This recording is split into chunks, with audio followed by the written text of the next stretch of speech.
वो ट्रेड्स, वो कैरेक्टर जो हम अपने पेरेंट्स से एक्वायर कर रहे हैं, मतलब ले रहे हैं, जो ट्रांसफर हो रहा है, इनहेरिट हो रहा है, उसके प्रिंसिपल क्या है, क्या उसके बेसिस है, किस बेसिस पे ये इनहेरिटेंस हो रहा है, और जो वेरिएशन है, चेंजेस आ रहे हैं, वो किन प्रिंसिपल पे बेस्ड है।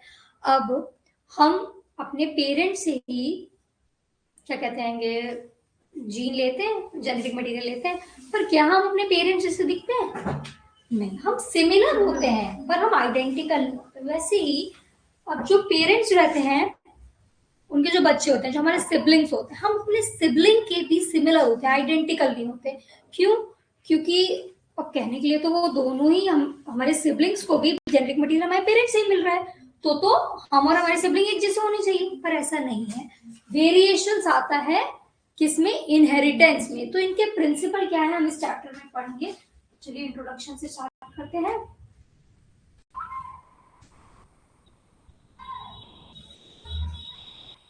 जैसे कि हम सबको पता है कि structural and functional unit of life, fundamental of unit of life क्या होती है हमारी? सेल। और सेल के अंदर क्या होता है? सेल, सारे ऑर्गेनिज्म मिलकर बनते हैं सेल से, और सारी सेल्स के अंदर क्या प्रेजेंट रहते हैं? सेल ऑर्गेनिल्स अलग अलग। अब जो जेनेटिक मटेरियल रहता है वो किसमें पैक्ड रहता है? क्रोमोसोम के फॉर्म में। किस फेज में? सेल डिवीजन की मेटाफेज फेज में। मतलब कि जेनेटिक मटेरियल कहाँ होता है? इन क्रोमोसोम।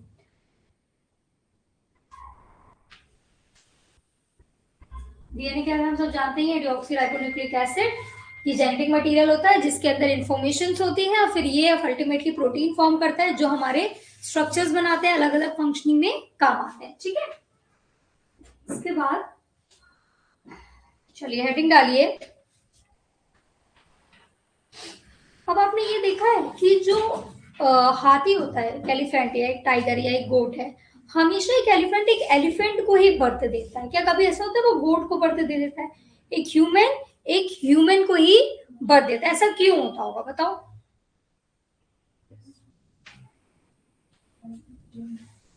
क्योंकि जेनेटिक मटेरियल स्पीशीज स्पेसिफिक होता है। स्पीशीज स्पेसिफिक मतलब एक गोट अपने ही जैसी स्पीशीज की गोट को बर्थ देगी, एक ह्यूमन एक बेबी ह्यूमन को ही बर्थ देगा। तो यहां से स्टार्ट करते हैं इसका इंट्रो। चलिए तो डोर क्लोज कर दो, ठंडा हो रहा है कमरा।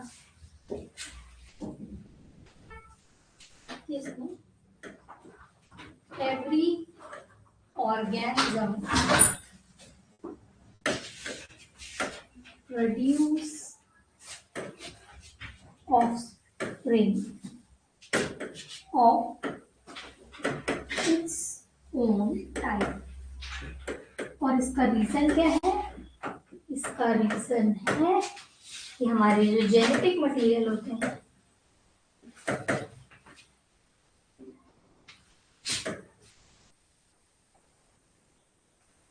जेनेटिक इंफॉर्मेशन जो भी रहती है हमारे डीएनए में, इज स्पीशीज स्पेसिफिक। ठीक है, जेनेटिक मटेरियल होता है स्पीशीज स्पेसिफिक।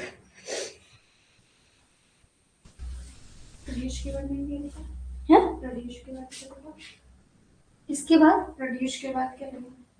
ऑफस्प्रिंग, वो डबल एफ एस पे अरेंजी। ऑफस्प्रिंग मतलब अपने उनके बच्चे।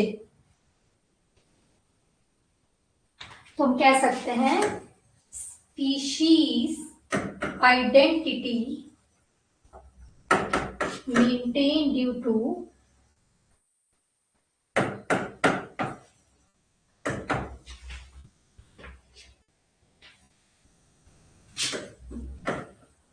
जीन के वजह से स्पीशीज आइडेंटिटी मेंटेन रहती है। मतलब जो स्पीशीज का ऑर्गेनिज्म है उसी के आइडेंटिटी वाली स्पीशीज का न्यू ऑर्गेनिज्म भी प्रोड्यूस होगा, है ना।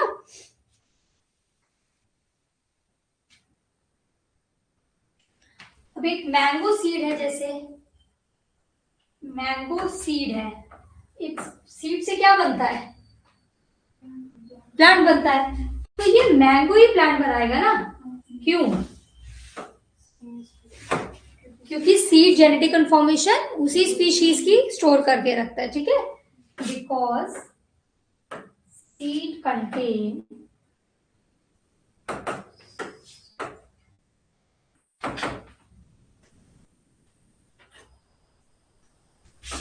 इंफॉर्मेशन या फिर जीन ऑफ मैंगो प्लांट। तो ये सब क्यों हो पा रहा है? जेनेटिक मटेरियल की वजह से ये पॉसिबल है ना। जेनेटिक मटेरियल की वजह से ये पॉसिबल है। तो एक जो जीन रहती है, हमारी जो जीन रहती है, जीन जो है, पहला तो ये कंट्रोल करती है, control development and character. Gene decide करती है कि कैसे डेवलपमेंट होगा और जो डेवलपमेंट हो रहा है उसका कैरेक्टर क्या रहेगा, और ये डिसाइड करती है स्ट्रक्चर, फंक्शन,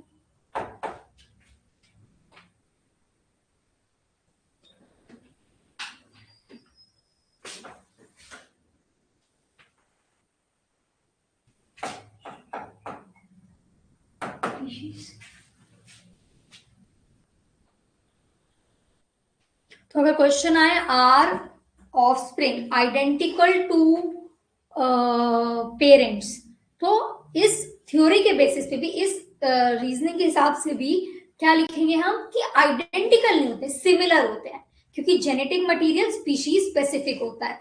तो इस रीजन से पेरेंट्स ऑफस्प्रिंग के सिमिलर होते हैं, उन्हीं के जैसे। ह्यूमन है तो ह्यूमन ही हुआ है, पर आइडेंटिकल नहीं है क्योंकि वेरिएशन प्रेजेंट रहता है। ठीक है, समझ में आया? चलिए,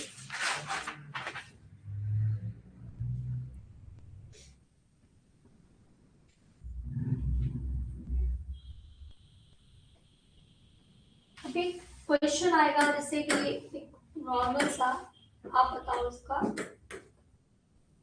आर सिबलिंग्स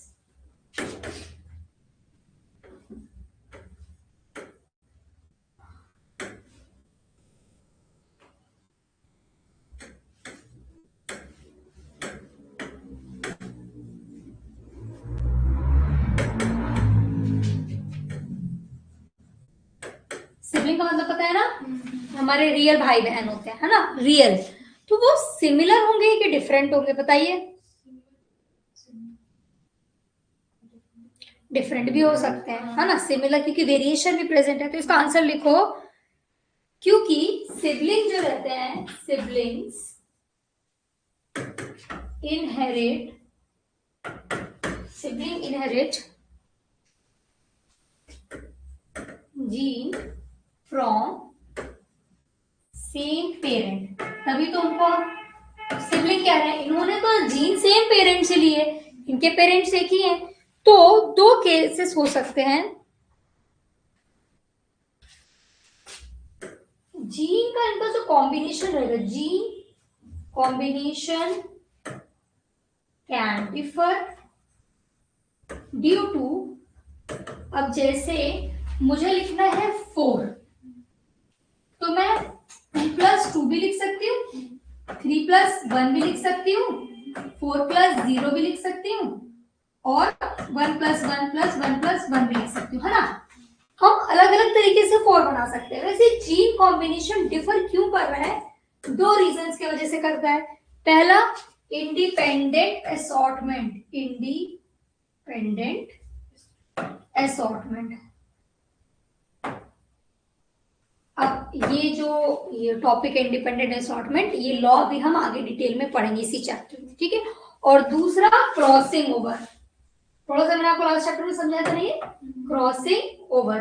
तो ये दो रीजंस हो सकते हैं कि सिबलिंग्स भी डिफर कर सकते हैं, है ना, कि जो रिकॉम्बिनेंट जीन बन रही है वो न्यू बन सकती है, किसी कभी पेरेंट्स का कोई सा पार्ट क्रॉस ओवर कर रहा है, किसी और सिबलिंग में दूसरा पार्ट क्रॉस ओवर कर रहा है, तो क्या होगा, सिबलिंग्स भी डिफर कर सकते हैं। जैसे हमने इस चैप्टर में देखेंगे, एक पेरेंट है capital T, capital E, small T, ठीक है। और जब इनके बच्चे होंगे तो वो कैसे रहेंगे, capital T small T, capital T small T, capital T small T. अब इनमें से कोई पेरेंट जैसा तो नहीं है ना, कोई भी पेरेंट जैसा नहीं है, पर ये अलग होंगे ना, हम जब इसको जीनोटाइप देखेंगे ये अलग होंगे। तो इसीलिए इसको क्या कहा जा रहा है कि क्रॉसिंग ओवर और इंडिपेंडेंट असॉर्टमेंट की वजह से जो डिफरेंसेस होते हैं वो आते हैं इन सिबलिंग्स। सेम पेरेंट्स के होते हुए भी ऑफस्प्रिंग में डिफरेंसेस आते हैं, किस वजह से, इंडिपेंडेंट असॉर्टमेंट की वजह से एंड क्रॉसिंग ओवर की वजह से। ठीक है, क्या तक समझ में आया? चलिए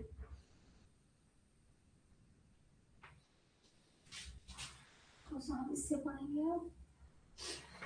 अब हम ये जो हमारा चैप्टर है इसके बेसिक टर्मिनोलॉजीज के बारे में पढ़ेंगे। जेनेटिक्स, जेनेटिक्स में कौन कौन सी बेसिक टर्म्स हम यूज करते हैं इनके बारे में देखते हैं। सबसे पहला है हमारा जीन। जीन क्या होता है, distinct sequence of nucleotide of DNA that code for specific protein. मतलब हमारा जो डीएनए किसका बना है, न्यूक्लियोटाइड्स का। किसका बना है हमारा डीएनए, न्यूक्लियोटाइड्स, वो बनाता है प्रोटीन, है ना।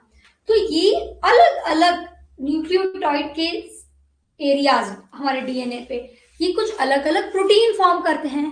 ठीक है, इसके physical and functional unit of heredity. Physical और फंक्शनल यूनिट ऑफ हेरिडिटी क्यों कह रहे हैं, क्योंकि डीएनए ही क्या बनाएगा हमारा, प्रोटीन बनाएगा ना, डीएनए हमारा प्रोटीन बनाएगा और वो प्रोटीन हमारे बॉडी के स्ट्रक्चर बनाएंगे, अलग अलग फंक्शनिंग करवाएंगे। इसीलिए इसको क्या कहा है, physical and functional unit of heredity, है ना। प्रोटीन ही तो डिसाइड करेगा कि हमारा बॉडी का स्ट्रक्चर कैसे रहेगा, हमारी बॉडी की फंक्शनिंग कैसी रहेगी। हम सब प्रोटीन ही से तो बने हैं, है ना। तो इसीलिए जीन क्या हुआ, न्यूक्लियोटाइड के अलग अलग सीक्वेंस जो कि कोड करते हैं किसी प्रोटीन के लिए, और ये प्रोटीन आगे चल के क्योंकि फंक्शनिंग और फिजिकल अपीयरेंस बनाएंगे, इसीलिए इनको कहा है functional and physical unit of heredity. समझ में आया? तो जीन की डेफिनेशन लिखिए।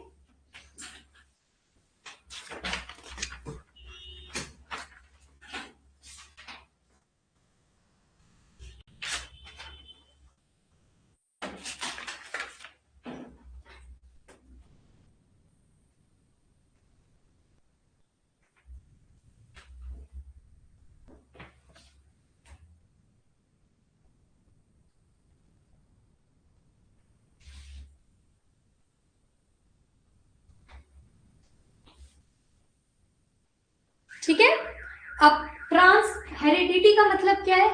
अब देखो इसको हटाकर अगर हम बात करें तो हम कहते हैं ना हमारे पूर्वजों की जमीन है, हमारे पूर्वजों की जमीन है, तो ये क्या है, हेरिडिटी में आपको हमारे बाप दादा की। वैसे ही हेरिडिटी मतलब ट्रांसमिशन, भेजना, है ना, कैरी फॉरवर्ड करना। जीन को जब हम कैरी फॉरवर्ड करते हैं एक जनरेशन से दूसरे में।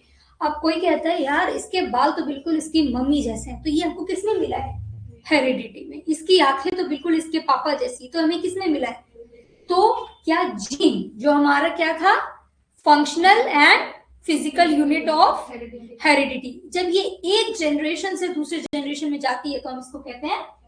ठीक है, अब देखिए इनहेरिटेंस क्या होता है। इनहेरिटेंस क्या होगा, लेना, अपने से पहले वाली जनरेशन से कोई चीज लेना, इनहेरिट करना। The pattern in which gene are transferred from one generation to another, किस तरह से ये जो ट्रांसमिशन हो रहा है उसको हम क्या कहते हैं, इनहेरिटेंस। पहला था जो चीज एक जनरेशन से दूसरे जनरेशन में जा रही है वो है हमारी जीन, और इसके जाने को हम क्या कहते हैं, हेरिडिटी। और किस तरह से जा रही है इसको क्या कहते हैं, इनहेरिटेंस। समझ में आया? चलिए ये तीनों लिख लिया आपने, ये पूरा मैं एक्सप्लेन कर दूं फिर आप लोग लिखना। रुको, अब जेनेटिक्स। जेनेटिक्स क्या है, वो ब्रांच है साइंस की जो किससे डील करती है, study of gene and inheritance. ये हमारा टॉपिक है, ऐसी साइंस की फील्ड जो डील करती है कि किस तरीके से हमारी जीन इनहेरिट हो रही है, इसको हम कहते हैं जेनेटिक्स। ठीक है, कैरेक्टर क्या होता है, अभी हमने कल भी बात करी थी। Heritable feature that varies among different individual. Character मतलब ऐसे फीचर्स जो कि अलग अलग इंडिविजुअल में वेरी करते हैं, अलग अलग होते हैं, और ये हेरिटेबल होते हैं, मतलब एक जनरेशन से दूसरे जनरेशन में जा सकते हैं। जैसे हमारे एक कैरेक्टर हो गया ग्रीन आईज, एक कैरेक्टर हो गया कर्ली हेयर, कोई कैरेक्टर हो गया क्या कहते हैं फ्री लोब ईयर। ये सब क्या है, कैरेक्टर है जो हेरिटेबल है, मतलब एक जनरेशन से दूसरे जनरेशन में जा सकते हैं। और ये हम सब में वेरी करते हैं, है ना। मेरे अंदर मेरी आंख का कलर डिफरेंट है, तुम्हारी आंख का कलर डिफरेंट है, तुम्हारे हेयर का टाइप डिफरेंट है, मेरे हेयर का टाइप डिफरेंट है ना। मेरे ईयर लोब डिफरेंट है, आपके डिफरेंट है। तो ये कैसे होते हैं, वेरी अमॉन्ग इंडिविजुअल। ये एक जैसे नहीं होते, अलग अलग लोग में अलग अलग हो सकते हैं। अब ये ट्रेट क्या होता है, ईच वेरिएंट ऑफ कैरेक्टर, मतलब एक बात हुई कलर, हमने नॉर्मल बात दी कलर। कलर कैसे कैसे हो सकते हैं, red, blue, green, purple, yellow, बहुत सारे हो सकते हैं। वैसे कलर हमारा हो गया कैरेक्टर, और उसके वेरिएंट्स, उसके शेड्स, उसके अलग अलग जो वो है, इसको कहते हैं हम ट्रेड। वैसे ही हम एक इसका एग्जांपल क्या ले सकते हैं, कैरेक्टर क्या क्या हो सकता है, हेयर टाइप, है ना, क्या हो सकता है, आई कलर, और क्या हो सकता है, हाइट, है ना। और इनके टाइप क्या हो सकते हैं, हेयर टाइप में क्या क्या आ सकते हैं भाई, कर्ली, स्ट्रेट। फिर उसके बाद आई कलर में क्या आ सकते हैं, ब्लू, ब्राउन, ब्लैक, है ना। फिर ठीक है, हमारा हाइट कैसी हो सकती है, टॉल, डॉर्फ, है ना। ये कंडीशन भी हो सकती है। तो ये सारी चीज आपको समझ में, ये आपको वर्ड याद रखना है, कैरेक्टर और ट्रेट। कैरेक्टर मतलब किस किस क्या कहते हैं, फीचर की बात हो रही है, और वो फीचर कैसा है, ये है हमारे ट्रेट। समझ में, यही यहां पर हम मान लो gene and this is allele, है ना। जीन डिसाइड करती है कैरेक्टर क्या है, और उसी जीन के एलील डिसाइड करते हैं कौन सा कैरेक्टर है। समझ में आ रहा है, ये टर्म्स आपको रिवाइज करनी है जाके, कि एकदम दिमाग में क्लियर हो जाए, है ना। चलो ये लिख लो आप लोग, इसका क्या है, चलिए लिखिए ये।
थोड़ा सा एक चीज़ और पढ़ेंगे। चैप्टर के स्टार्टिंग में हमने देखा था, अब ये जो हमारा टॉपिक है इनहेरिटेंस एंड वेरिएशन, इनके बारे में जानना है। इसमें बेसिकली आपको बता दिया है। तो एक तरफ लिखिए इनहेरिटेंस, एक तरफ लिखिए वेरिएशन। चलिए,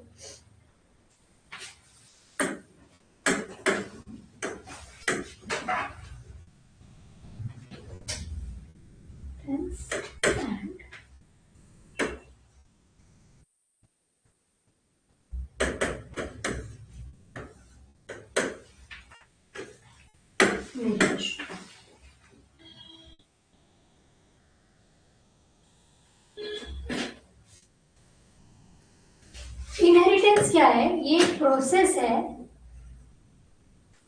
जिससे जेनेटिक मटेरियल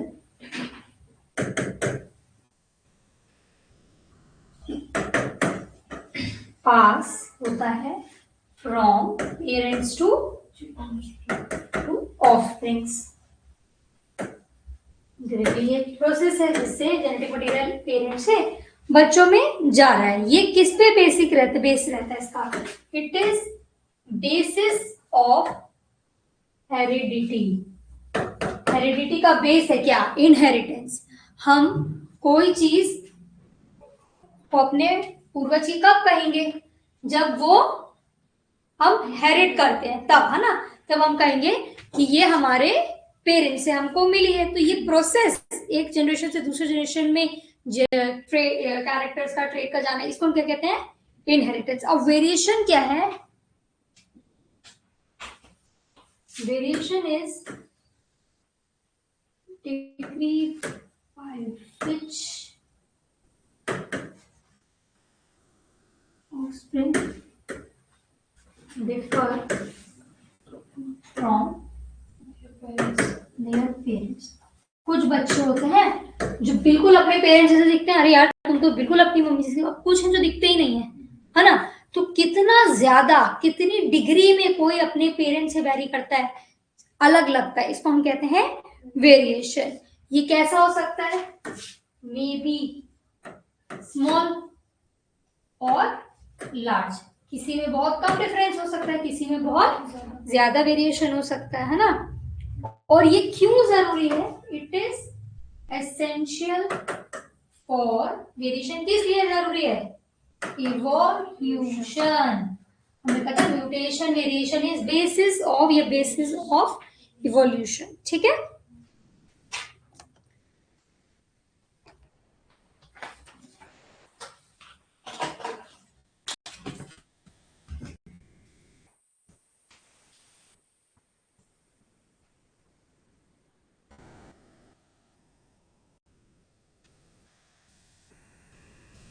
अब जब सेक्सुअल रिप्रोडक्शन होती है, हमने देखा है उसमें ही क्या मिलता है हमको? वेरिएशन ज्यादा मिलता है। तो लिखिए सेक्सुअल रिप्रोडक्शन जो है it cause production of new gene combinations, और इसी से हमको मिलता है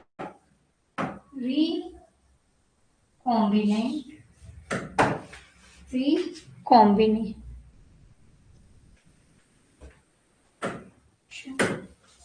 ठीक है? जब एक रेड और एक व्हाइट मिलेगा तभी तो पिंक बन रहा है। तो सेक्सुअल रिप्रोडक्शन में हमको क्या मिलता है? न्यू जीन कॉम्बिनेशंस मिलते हैं, है ना? जिसको हम क्या कहते हैं? रिकॉम्बिनेशन। हो गया? अब देखो, अब इसके बाद हम पढ़ेंगे about selective breeding.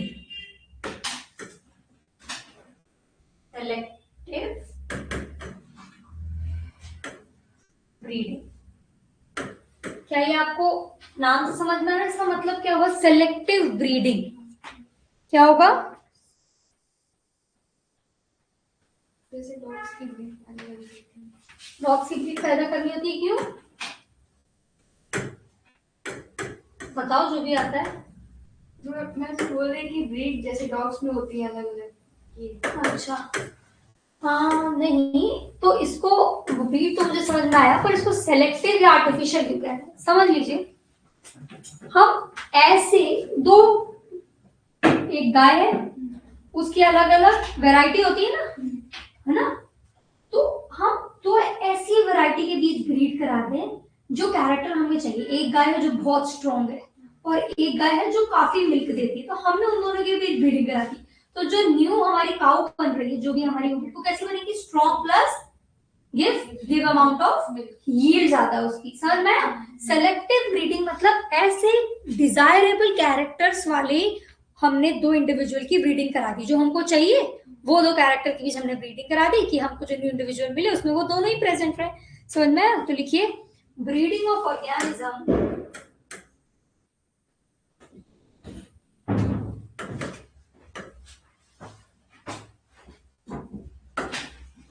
breeding of organism with the desirable trait, with desirable trait। Example, हाँ सहवाल काऊ का एग्जाम्पल है ना। प्लांट्स में कुछ देखते हैं, हम कब कराएंगे ऐसे प्लांट्स चूज करेंगे जिसकी यील्ड ज्यादा हो। यील्ड मतलब वो जो फसल है जो भी उपजाऊ ज्यादा हो, मतलब गेहूं है तो वो ढेर सारा गेहूं प्रोड्यूस करते, चावल है तो वो ढेर सारा चावल प्रोड्यूस करते। तो कैसे प्लांट में अगर हम सेलेक्टिव ब्रीडिंग करेंगे तो कैसे प्लांट लेंगे, ऐसे जिसकी यील्ड ज्यादा हो। दूसरा ऐसे प्लांट जो डिजीज रेजिस्टेंट हो, सॉरी मेरे कहने का मतलब था कि हम सेलेक्टिव ब्रीडिंग कब करा रहे हैं, जब हमको ऐसा प्लांट बनाना हो जिसकी यील्ड ज्यादा हो, ज्यादा प्रोड्यूस करे, ज्यादा अनाज प्रोड्यूस करे। दूसरा ऐसा प्लांट बनाएंगे ब्रीड करा के जो डिजीज रेजिस्टेंट हो, मतलब कि उसको क्या नहीं लगे, पेस्ट ना लगे, उसको फसल खराब नहीं हो कीड़े की वजह से। तो हम ऐसे प्लांट बनाना चाहेंगे किससे, सेलेक्टिव ब्रीडिंग से। तीसरा ऐसे जो फ्रूट्स ज्यादा बड़े बड़े दें। इसके बाद हम एग्जाम्पल लेते हैं एनिमल का। कैसे एनिमल हम यूज करेंगे, जैसे हमने काउ को ऐसा बनाना चाहेंगे जो गिव मोर मिल्क, तो ये सब किसके थ्रू हो पाएगा, सेलेक्टिव ब्रीडिंग के थ्रू। दूसरा पोल्ट्री, ऐसी मुर्गियां जो ले मोर एग्स या फिर मोर मीट। तो सेलेक्टिव ब्रीडिंग या आर्टिफिशियल सिलेक्शन के हेल्प से हम ये सब चीजें कर सकते हैं, ठीक है। अब जब आर्टिफिशियल सिलेक्शन होता है, सेलेक्टिव ब्रीडिंग आती है, तो उसी से हमारा आता है, हो गई तो मैं दे दूंगी टाइम लिखने का, इसी से आता है हमारा डोमेस्टिकेशन। डोमेस्टिकेशन नाम से क्या लग रही है, क्या होगा डोमेस्टिकेशन, क्या होता होगा डोमेस्टिकेशन, डोमेस्टिकेशन मतलब घर। जब आर्टिफिशियल सिलेक्शन हम करते हैं तो एक लंबे टाइम तक हमने जब आर्टिफिशियल सिलेक्शन किया तो ये करा देता है डोमेस्टिकेशन। मतलब कि पहले नेचर में प्रेजेंट थे वुल्फ, वुल्फ भी दो टाइप के, एक बहुत एग्रेसिव, एक थोड़े कम एग्रेसिव। तो जो कम एग्रेसिव वाले वुल्फ हैं उनको क्या है, गार्ड के पर्पज से, प्रोटेक्शन के पर्पज से लोगों ने अपने कैंप के बाहर, अपने जहां भी जो उनका कबीला हुआ करता था, जो उनका एरिया होता था, वहां जाकर ले जाते थे। कौन से वाले जो लेस एग्रेसिव है, क्योंकि एग्रेसिव वाला तो उनको हर्ट कर सकता है। और धीरे धीरे जब लेस एग्रेसिव वाला ऐसे इन्वायरमेंट में रहने लगा जहाँ ह्यूमंस रहने, जहाँ उसको फूड लेने के लिए हंटिंग नहीं करनी पड़ी, उसे खाना मिल जा रहा है, उसका काम हो जा रहा है, वो धीरे धीरे जब रिप्रोड्यूस कर रहा है तो लेस एग्रेसिव वाली स्पीशीज बढ़ गई, धीरे धीरे वुल से बन गए डॉग्स। समझ में आया कैसे उनका साइज छोटा हो गया, है ना। उसके बाद उनके क्या कहते हैं, प्रिडेशन का तरीका बदल गया, समझ में आया। तो इसको हम कहते हैं डोमेस्टिकेशन। तो लिखिए artificial selection over time, artificial selection over time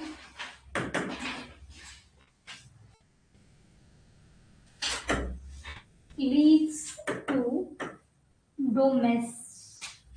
domestication. जब लंबे समय तक आर्टिफिशियल सिलेक्शन होता है तो उसके बाद हो जाता है डोमेस्टिकेशन, है ना। जैसे मैंने आपको बताया नेचर में नेचुरली प्रेजेंट थे aggressive wolf and less aggressive wolf. Less aggressive वाले को ह्यूमंस कहाँ रखने लगे, allow to stay with humans. अब जब ये साथ में रहने लगे तो ये कैसे हो गए, इनके अंदर चेंजेस आने लगे। कैसे, बिहेवियरल चेंज, फिजिकल चेंज, मतलब अब ये उतने एग्रेसिव भी नहीं रहे और इनका फिजिक भी, जैसे हंटिंग के लिए काफी बड़े, इनको बहुत स्ट्रांग होना पड़ता था, रनिंग करेंगे प्रीडेट करेंगे, पर फिजिकली अब जब जो लोग बॉडी बिल्डिंग करते हैं कंटिन्यूसली अपनी मसल्स यूज करते हैं तो उनकी मसल्स पंप रहती है ना, पर जो नहीं करते वो कैसे टिमिड से दिखते हैं। तो इसका क्या डिफरेंस, जो चीज हम यूज करेंगे वो वैसे फिजिकली स्ट्रांग होने लगेगी, ठीक है। तो अल्टीमेटली जब इनके बीच में रिप्रोडक्शन हुआ तो इन्होंने प्रोड्यूस करके एक लॉन्ग टाइम के बाद क्या बना दिया, डॉग्स। समझ में आया। कभी आपने सुना है कि ये कहते हैं बिल्ली शेर के ही खानदान की है, डॉग वुल्फ के ही खानदान के, ऐसे कहा जाता है। इसके एग्जांपल्स लिख लो, वुल्फ टू डॉग, और इसका एक और एग्जांपल है हमारा वाइल्ड काउ से हमारी बनी सहवाल, वाइल्ड काउ से बनी हमारी इंडियन ब्रीड सहवाल। ये वर्ड आपके एनसीईआरटी में दिया हुआ है, सुना इस काऊ का नाम साहिवाल। कैसी होती है, बहुत स्ट्रॉन्ग होती है, हाँ, और काफी स्ट्रॉन्ग होती है ना। तो जैसे कि बुल से हमारा डॉग बना है, वैसे इन्होंने बोला कि वाइल्ड काउ से ultimately after natural artificial selection domestication के बाद क्या बन गई, साहिवाल गाय। चलिए हो गया ये।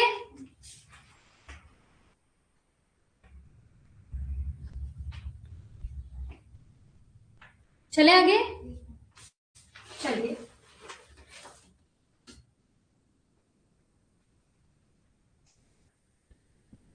सब लोग हैं, हाँ आपको मैंने दिखा दिया है, ठीक है। अब हम बात करेंगे ग्रियोगर मेंडल के बारे में, ठीक है, जिनसे हमारा ये चैप्टर स्टार्ट होता है, इनके एक्सपेरिमेंट से।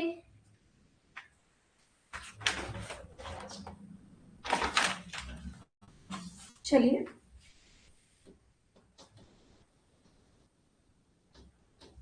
तो सुनते हैं हम लोग ग्रियोगर मेंडल किस तरीके से कहाँ बड़े हुए, कैसे कैसे ये आए, और कि फिर इन्होंने कैसे ये पी प्लांट एक्सपेरिमेंट किया। आपको पता है ना मेंडल के पी प्लांट एक्सपेरिमेंट बहुत कॉमन टॉपिक है, हमने कई बार सुना होगा। तो देखिए मेंडल जो थे 1822 में एक बहुत गरीब परिवार में पैदा हुए थे, कहाँ, ऑस्ट्रिया में। इन्होंने एग्रीकल्चर की, खेती बाड़ी की ट्रेनिंग ली क्योंकि इनके घर में ये हुआ करता था, ठीक है। उसके बाद ये पढ़ाई लिखाई में बहुत अच्छे थे। फिर क्या हुआ, बाद में ये साइंटिस्ट बनने के लिए इनको ट्रेनिंग मिली और फिर इनकी पढ़ाई वगैरह कंप्लीट करने के बाद ये मॉन्क बन गए, साधु बन गए। समझ में आया आता। अब जब ये साधु बने तो जो इनकी मोनेस्ट्री थी 21 की एज में इन्होंने मोनेस्ट्री ज्वाइन कर लिया और वहां इनको ये नाम मिला, क्या, ग्रियोगर। अब मेंडल जो है क्योंकि इनके बचपने में खेती बाड़ी से काफी लगाव था तो ज्यादातर टाइम ये अपनी मोनेस्ट्री के बैक यार्ड, पीछे वाले यार्ड में जहाँ खूब पेड़ पौधे थे वहीं पर स्पेंड करते थे। तो यहाँ क्या हुआ, यहाँ पर जब अलग अलग पेड़ थे तो एक पेड़ पी प्लांट मटर का पेड़ ने इनकी अटेंशन सीख करी। अब क्या अटेंशन सीख करी, देखिए ड्यूरिंग द 1800s क्या अटेंशन सीख करी कि मटर का जो पेड़ रहता है ना इसमें बहुत सारे अलग अलग तरीके के कैरेक्टर्स प्रेजेंट रहते हैं। इतना छोटा सा पेड़ है और उसमें फ्लावर का कलर अलग है, फ्लावर अलग अलग जगह पे प्रेजेंट है, इसके मटर के छिलके अलग अलग टाइप के होते हैं, आपने देखे सूखे सिकड़े हुए और चिकने ग्रीन से, उसके कलर भी अलग होते हैं, मटर के दाने के भी शेप अलग होते हैं, कलर अलग अलग होते हैं, पेड़ की हाइट भी अलग अलग होती है। तो इतने से पेड़ में इतने सारे उनको कैरेक्टर्स मिले तो उसने उनका अटेंशन ग्रैस्प किया। तो अब मेंडल के काम पे भी हम आएंगे थोड़ी देर बाद। अब पहले आते हैं 1800s के टाइम, जब 18वीं सेंचुरी चल रही थी उस टाइम लोग एक बहुत एक कॉमन सी थ्योरी पे बिलीव करते थे जिसका नाम था ब्लेंडिंग थ्योरी। ब्लेंडिंग थ्योरी के हिसाब से लोगों को लगता था जो ऑफस्प्रिंग होते हैं वो अपने माँ बाप के ये जो जेनेटिक मटेरियल है इनसे मिल के बनते हैं। किससे? मिक्सिंग से। यहाँ पर सुनिएगा डिफरेंस क्या है मेंडल की थ्योरी में और इस ब्लेंडिंग थ्योरी में। ब्लेंड मतलब ही क्या है? कोई चीज मिलना। जैसे कि यहाँ इन्होंने दिखाया एक वॉयलेट और एक व्हाइट कलर मिलके पिंक कलर बना रहे हैं। समझ में आया? समझ में आ रहा है? चलो तो देखो इसको पढ़ते हैं। During 1800s people widely believe in the blending theory. ठीक है, इट स्टेट, ये थ्योरी क्या बताती है? ऑफस्प्रिंग ऑफ टू पेरेंट्स, दो लोगों के जो बच्चे रहते हैं would always have an average और mix of the trait of the parents. समझ में?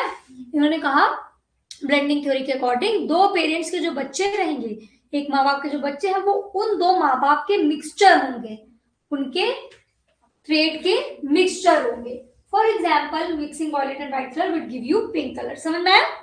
ब्लेंडिंग थ्योरी क्या है ये समझ में आई? चलिए शॉर्ट में ये ब्लेंडिंग थ्योरी के बारे में लिख लो। अगर ब्लेंडिंग थ्योरी मतलब क्या होता है ये वाला लाइन लिख लो कि 1800 में बहुत बिलीव की जाती थी और ये क्या होता है, ये क्या स्टेट करती है, बस ये एग्जाम्पल में पिंक ऐसे बना लेना, पिंक पर्पल और व्हाइट और यहाँ पर पिंक।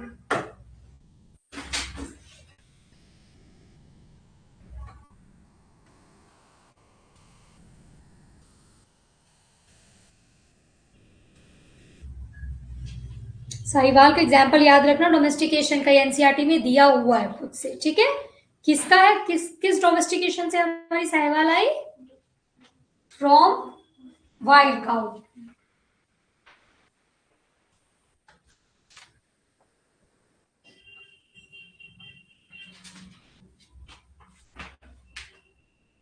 हो गया?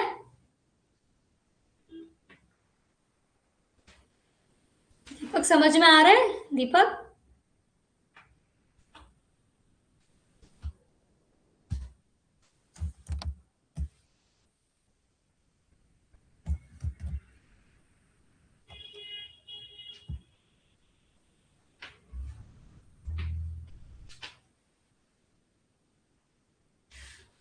बायो के अलावा बाकी क्लास में कल शिवांश आएगा? तो आज क्यों नहीं आया? तो कल क्यों नहीं आया था? शायद पेपर है उसका, शायद। हम लोग को विंटर वेकेशन चाहिए थी क्या? इतने कम कम लोग आ रहे हो, चैप्टर ही कैसे होंगे हमारे? दीपक तुम क्लास में क्यों नहीं आ रहे हो? अच्छा ये घर पे है, ओके ओके ठीक है। चलो क्लास ऑनलाइन ही ज्वाइन करो कम से कम। चले बेटा आगे चले। लिख लिया ब्लेंडिंग थ्योरी? तो हमने क्या बात करी 1800 के टाइम पे ये ब्लेंडिंग थ्योरी बड़ी कॉमन थी। तो फिर आया हमारा मेंडल का एक्सपेरिमेंट। ठीक है, तो मेंडल ने किस प्लांट पे एक्सपेरिमेंट किया? P plant. तो चलिए लिखिए इसके बारे में। मेंडल को कहते हैं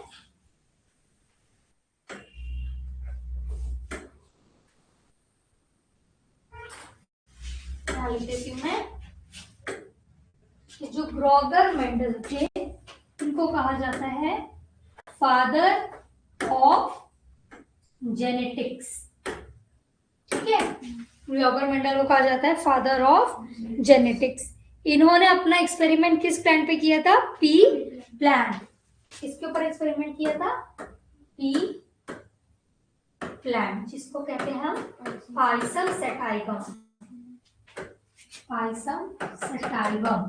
अगर इस नाम से भी क्वेश्चन आए तो समझ जाना किसकी बात हो रही है, पाइसम सेटाइवम।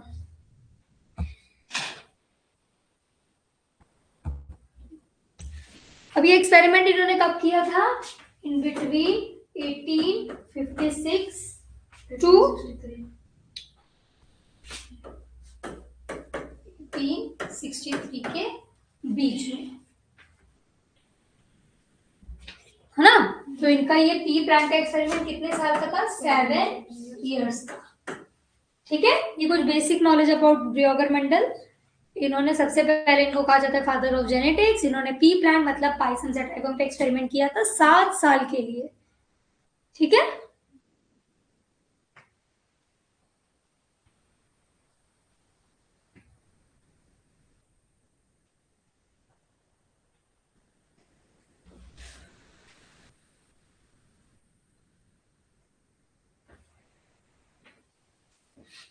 चले आगे, चलिए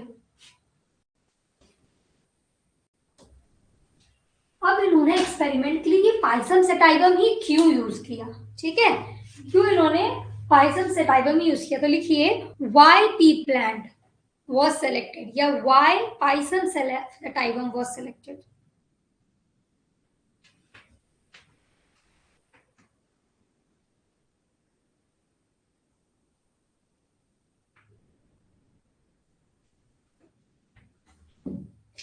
अब एक प्लांट है जिसके ऊपर एक्सपेरिमेंट करनी है, कि कोई ऑर्गेनिज्म है जिसके ऊपर एक्सपेरिमेंट करना है, एक एवरेज ह्यूमन की लाइफ कितनी होती है 60 साल 70 साल, और जिसके ऊपर हमें एक्सपेरिमेंट करना है अगर वो ऑर्गेनिज्म की लाइफ स्पैन हो 20 साल, तो 20 साल बाद उसने रिप्रोड्यूस किया, एक जनरेशन, दो जनरेशन, तीन चार जनरेशन में तो जो एक्सपेरिमेंट कर रहा है वो ही चला जाएगा। तो इन्होंने पी प्लांट इसके लिए चूज किया क्योंकि इसकी लाइफ स्पैन ही क्या होती है 1 ईयर की, तो ये एक साल में मतलब 7 साल में कितनी जनरेशन देख ली, है ना, तो सेवरल जनरेशन पे तो हम अपने हेरिडिटी के बारे में, जेनेटिक्स के बारे में पढ़ सकते हैं। तो इसलिए एक ऐसा पेड़ चुनना जिसकी लाइफ स्पैन ही छोटी हो, मतलब वो ऑफस्प्रिंग जल्दी जल्दी करते हो, इसके ऊपर एक्सपेरिमेंट करना ज्यादा इजी होता। तो पी प्लांट की लाइफ स्पैन 1 साल रहती है, इसीलिए सेलेक्ट किया गया पी प्लांट। इसके बाद इसका मेंटेनेंस ज्यादा नहीं है, अगर समझ लो गुलाब पे करते हैं तो गुलाब तो ऐसे ही सूख जाता है, पर हमारा P plant less maintenance require करता है, तो इसको सेलेक्ट किया क्योंकि इसका मेंटेनेंस और लेबर कम था। तीसरा, एक छोटे से एरिया पे हम मटर के ढेर सारे पेड़ लगा सकते हैं, तो ये एरिया भी रिस्ट्रिक्टेड हो गया, तो इजी हो गया एक्सपेरिमेंट करना। इसके बाद जो मैंने आपको बताया कि हमारे पी प्लांट में बड़े कंट्रास्टिंग ट्रेट है, अगर हाइट भी है तो उसमें भी लंबी छोटी, अगर कलर भी है तो उसमें भी डिफरेंस, अगर शेप है तो उसमें भी डिफरेंस, तो बड़े ढेर सारे कंट्रास्टिंग ट्रेट पी प्लांट में अवेलेबल थे, इसीलिए तो उन्होंने अटेंशन खींचा था मेंडल का, ठीक है। फिर उसके बाद ये प्लांट ना सेल्फ फर्टिलाइज करता है, ठीक है, इसमें क्या होता है सेल्फ फर्टिलाइजेशन। सेल्फ फर्टिलाइजेशन मतलब एक पेड़ के मेल और फीमेल पार्ट वो उसी सेम प्लांट में ही हो रहा है, या तो सेम फ्लावर में या उसी पेड़ के दूसरे फ्लावर में। और क्रॉस पॉलिनेशन कब होगा, जब अलग पेड़ में जाकर उसी स्पीशीज का मेल पार्ट फीमेल पार्ट में क्या करे फर्टिलाइज करे, समझ में आया। तो यहाँ पर सेल्फ फर्टिलाइजेशन रहती थी, तो इस वजह से मेटिंग इजीली कंट्रोल की जा सकती थी, है ना, कि हमको कौन सा ट्रेड दूसरे प्लांट में भेजना है ये कंट्रोल किया जा सकता था। अब वो कैसे करते थे, बैगिंग से, टैगिंग से, ये भी हम पढ़ेंगे, ठीक है। तो ये 5 पॉइंट लिख लीजिए, इन्होंने क्यों पी प्लांट ही चूज किया था। और एक चीज और भी थी, यहाँ पर लिखा है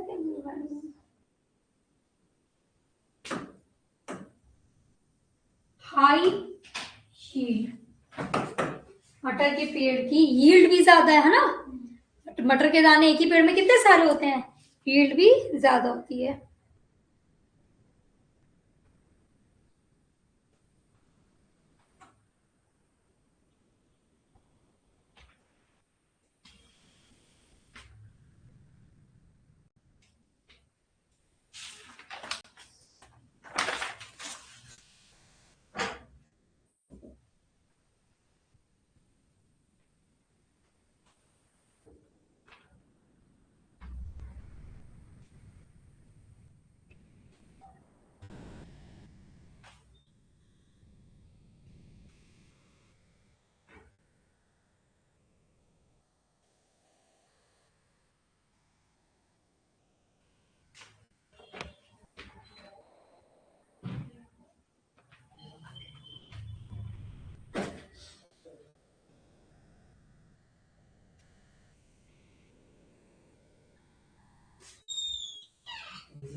उसके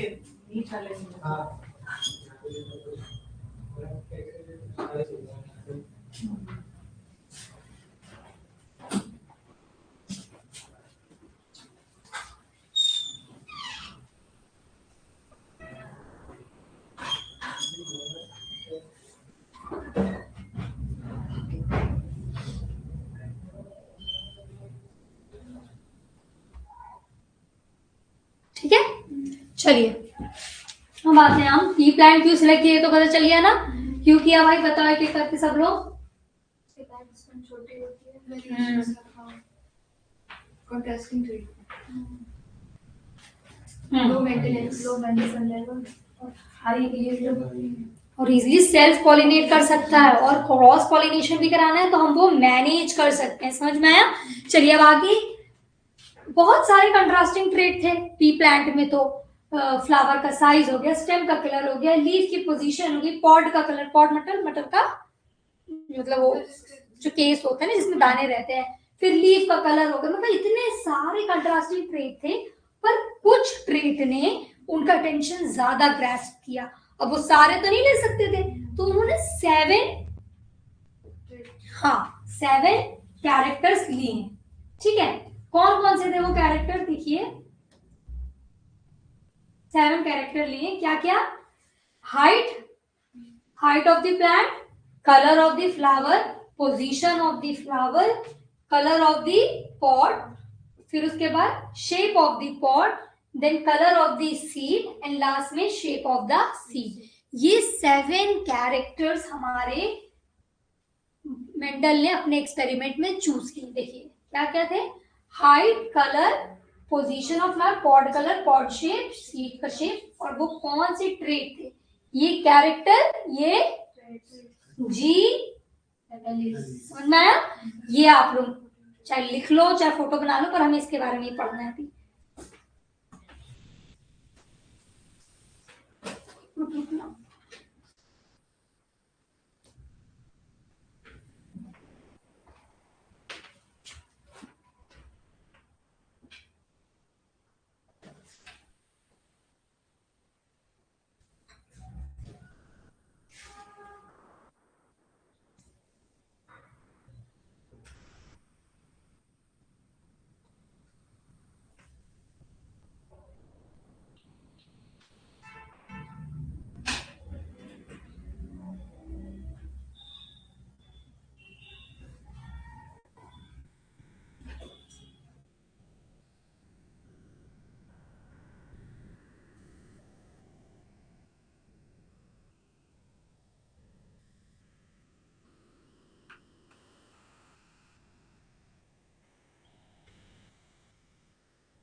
हो गया? चलिए ठीक है, तो इतने सारे कैरेक्टर्स में थे, कुछ कैरेक्टर ने उनकी अटेंशन ज्यादा ग्रैस्प की, तो अपने एक्सपेरिमेंट के लिए उन्होंने वो कैरेक्टर सेलेक्ट किए। ठीक है, अब जैसे फ्लावर की स्ट्रक्चर मैं एक बार रीड कर लूं, जरूरी है कि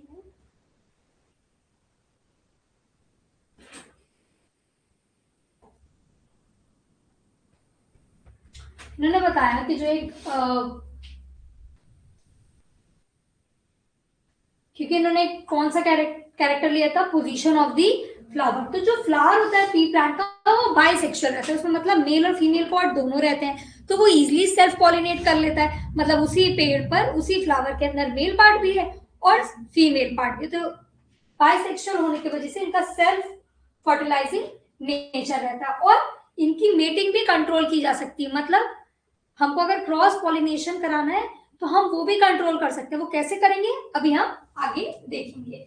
इसके बाद क्या होता है देखिए, क्या करते हैं, पहला स्टेप अगर हमको क्रॉस पॉलिनेशन कराना है, अगर एक पेड़ है और लंबा टॉल हाइट का, अब मुझे उसी प्लांट में पॉलिनेशन नहीं कराना है, मुझे ऐसे में कराना है डॉर्फ वाले में, मतलब मुझे अलग कैरेक्टर चाहिए। तो क्या करेंगे, सबसे पहले स्टेमेन जो कि क्या होता है फ्लावर का, नहीं मेल की फीमेल है ना, तो stamen of the recipient flower were remove making it a female flower, मतलब मेल पार्ट हटा दिया और अब उस फ्लावर के पास सिर्फ क्या है, बाइसेक्सुअल फ्लावर है, मेल पार्ट हटा दिया और सिर्फ अब क्या बचा, तो वो क्या बन गया फीमेल फ्लावर। इस प्रोसेस को, मेल पार्ट को हटाने का कहते हैं इमैस्कुलेशन, याद रहेगा। अभी हम जब इसी 11th 12th में हमारा sexual reproduction in flowering plant है, तो ये सारे प्रोसेसेस बहुत डिटेल में पढ़ेंगे, ठीक है। तो सबसे पहले क्या करा इन्होंने, एक बाइसेक्सुअल फ्लावर से मेल पार्ट हटा दिया, उसको बना दिया फीमेल फ्लावर और इस प्रोसेस को कहते हैं इमैस्कुलेशन। अब से फीमेल पार्ट प्रेजेंट है। मेच्योर pollen grain है collected manually from the donor flower. अब हमको जिस प्लांट का ट्रेट चाहिए, कैरेक्टर चाहिए, उस फ्लावर उस प्लांट से हमने male part mature pollen grains लिए और फिर मैनुअली मतलब कलेक्ट किए ब्रश की हेल्प से और फिर केयरफुली उसको फीमेल फ्लावर जो था उस पर ट्रांसफर कर दिया, ठीक है। इसको क्या कहते हैं, क्रॉस पोलिनेशन ऑब्वियसली। अब इसके लिए क्या करते हैं, यहाँ देखिएगा, ये जो फ्लावर रहते हैं इनको कवर कर दिया जाता है ट्रांसपेरेंट बैग से, दिख रहा है आपको, क्यों, इस प्रोसेस को कहते हैं बैगिंग, बैग बांध दिया, बैगिंग, मेल पार्ट हटा दिया, emasculation, to avoid contamination from any other pollen grain. अब हमको जो डिजायरेबल कैरेक्टर था वो तो मिल गया ना, अब और कोई पोलन ग्रेन उस फ्लावर पे नहीं है, इसीलिए हम उसकी बैगिंग कर दे रहे हैं, समझ में आया। तो किस लिए कर रहे हैं, to protect it from contamination, to protect it from any other pollen grain, समझ में आया। एंड इसके ऊपर लेबलिंग कर देते हैं, लेबलिंग टैग लगाना, इसको कहा है tagging, to avoid any confusion. मतलब सबसे पहले मेल पार्ट हटाया, उसको फीमेल फ्लावर बना दिया, फिर डोनर में से मेल पार्ट लिया और फीमेल जो हमारी है उसके ऊपर ट्रांसफर किया, इस ट्रांसफर के बाद उसको कवर कर दिया जिसको बैगिंग का, और फिर लेबलिंग कर देते हैं, इसको कहते हैं टैगिंग, समझ में आया। After fertilization the carpel matured into a pea pod, Mendel collected the seed from these fertilization, these seeds were sown and the plant from this, ठीक है। अब इसके बाद जब ये मैच्योर हुआ फर्टिलाइजेशन के बाद जब नया पेड़ बना, उस जनरेशन को कहा हमने F1 जनरेशन, पेरेंट्स से जिनके बीच में क्रॉसिंग कराई वो पेरेंट जनरेशन, फिर जब उनके बच्चे हुए, ऑफस्प्रिंग हुए, उस जनरेशन को क्या कहा, F1 जनरेशन, समझ में आया पूरा। चलिए, मतलब which of the following did Mendel considered at character, flower color, terminal flowers, seed shape, A and C, ठीक है। चलिए, शॉर्ट में आप सिर्फ ये चीजें लिख दीजिए, इमैस्कुलेशन क्या होता है, सेल्फ एंड क्रॉस पॉलिनेशन लिखाने की जरूरत तो नहीं है, जब हम चैप्टर पढ़ेंगे ना उसमें अच्छे से लिखेंगे। इमैस्कुलेशन क्या होता है लिखो, मैं लिखवाऊं, रुक जाओ 2 मिनट, ये मत लिखो,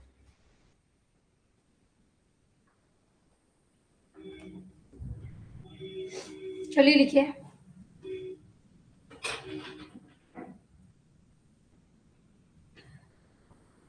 removal of male part of flower, removal of male part of flower to prevent self pollination, to prevent self pollination is known as emasculation। क्यों हम ये कर रहे हैं, ऑब्वियसली इसलिए कि सेल्फ पॉलिनेशन ना हो, क्योंकि वो बाइसेक्सुअल फ्लावर है, ठीक है। अब लिखिए बैगिंग क्या होता है,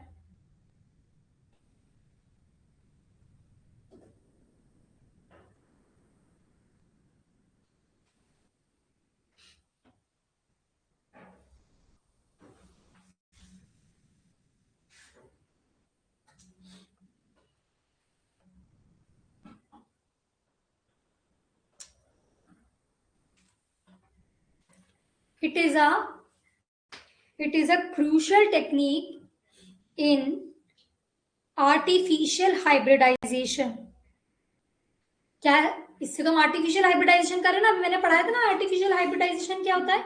it is a crucial technique in artificial hybridization. इसमें क्या करते हैं? Involving covering of flower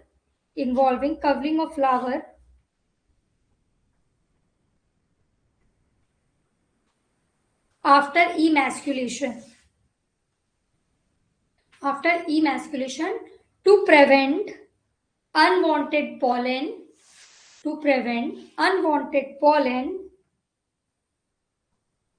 from contaminating the stigma,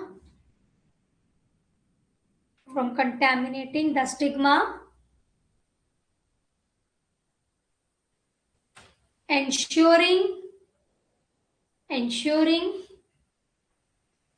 only desired pollen is used for fertilization. Ensuring only desired pollen is used for fertilization to create new and improved plant variety.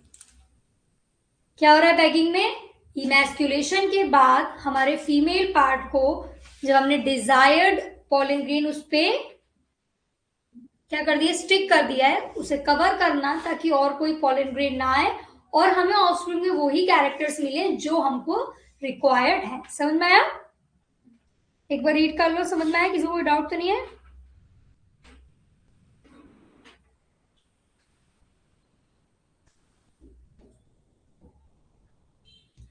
चलिए heading डालिए tagging.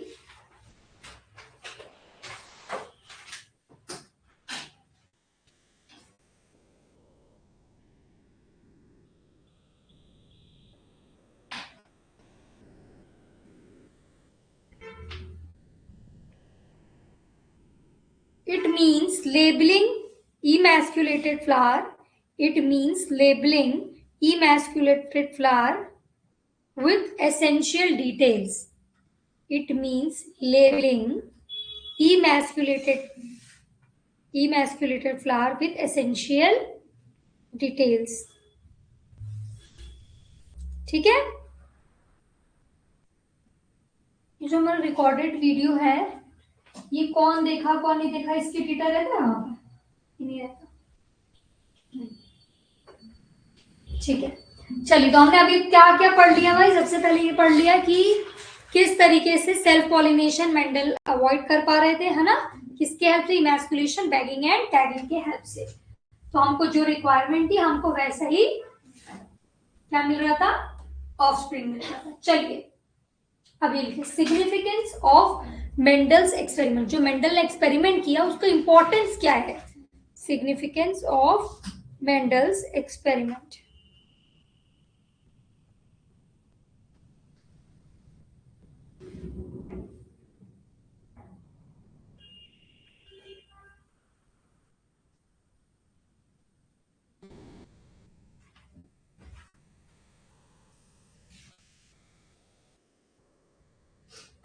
कल हमारा क्या बचा था? Natural से ये selection के अलावा टाइप के अलावा और भी कुछ चीजें थी ना जो मुझे भेजनी थी. वो एक्सपेरिमेंट थे क्या अपने? ये बॉटल नेक और फाउंडर इन सब के एक्सपेरिमेंट भेजने थे ना. चलो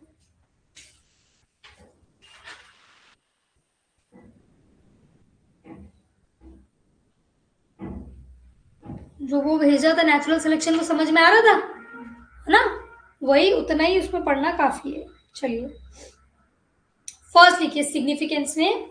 पहले देखिए इनके जो एक्सपेरिमेंट का ड्यूरेशन था वो कितना था? Duration of experiment 8 consecutive year. चलिए लिखिए 8 कॉन्जिक्यूटिव ईयर.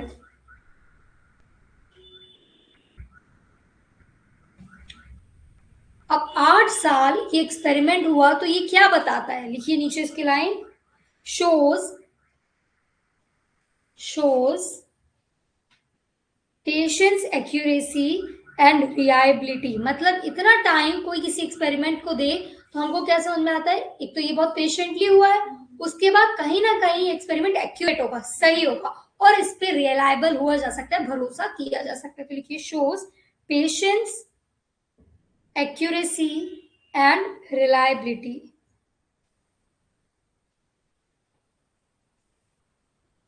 ठीक है। सेकेंड लिखिए, लगभग कितने प्लांट में इस टाइम उन्होंने एक्सपेरिमेंट किया? 28,000 प्लांट, है ना, एक दो प्लांट पे नहीं किया। ये स्टडीज कितने प्लांट पे हुई? 28,000 प्लांट्स पे। तो लिखिए,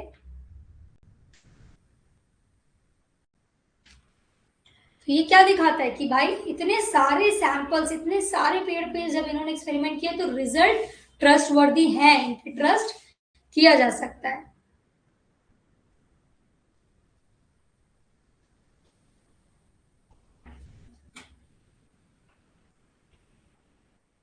डेटा सेट क्या दिखा इन्होंने? मिनिमम ये 3 जनरेशन पे स्टडी कर रहे थे। कैसे? पेरेंट्स, F1 एंड F2, और 7 कैरेक्टर इन्होंने कंसीडर किए। समझ में? एक दो कैरेक्टर नहीं, 7 कैरेक्टर। ये सारी चीजें इनके एक्सपेरिमेंट को इंपॉर्टेंस बता रही कि क्यों ये एक्सपेरिमेंट को कंसीडर किया गया। ठीक है। अब दूसरे जो एक्सपेरिमेंट किया था वो मैथमेटिकली एंड स्टैटिस्टिकली एक्सप्लेन किया जा सकता था। कैसे? रेशियो बताए थे 1:3, 1:2:1। तो इन्होंने मैथमेटिक्स और स्टैटिस्टिक की हेल्प से एक्सप्लेन कराया ये एक्सपेरिमेंट। लास्ट में इनका वर्क जो है 1865 में पब्लिश किया था एक जर्नल में, और concluded that factor are discrete unit. और इन्होंने एक बहुत इंपॉर्टेंट चीज यहाँ बताई, जो फैक्टर होता है जिसको आज के टाइम में हम जीन कहते हैं, उस टाइम में फैक्टर कहते थे। इन्होंने कहा ये डिस्क्रीट यूनिट है, एक अलग यूनिट, ये मिक्स नहीं होती है। कैसे मिक्स नहीं होती है? अब जब एक्सपेरिमेंट था कि एक टॉल प्लांट है और एक डॉर्फ प्लांट है, तो ब्लेंडिंग थ्योरी के हिसाब से तो ये कैसा बन जाना चाहिए? इन दोनों का मिक्सचर, एक मिडिल साइज का प्लांट। पर ऐसा होता है? नहीं। क्या हो रहा था पहली जनरेशन में? जो इससे क्या बन रहा था? एक टॉल प्लांट, एक ऐसा प्लांट और एक डॉर्फ प्लांट। ठीक है। पर जब ये तो हमारी F1 जनरेशन है ना, और जो F2 जनरेशन थी उसमें हमें कैसा मिल रहा था? Small T, capital T, small T. तो देखिए जब F2 जनरेशन आई, ये तो F1 जनरेशन का हुआ। F2 में हमको क्या मिला? Capital T, capital T, capital T, small T, capital T, small T and small T, small T. तो आप यहाँ देखो, इधर तो कोई भी F1 में हमको बुरे से लिखा है, हाँ,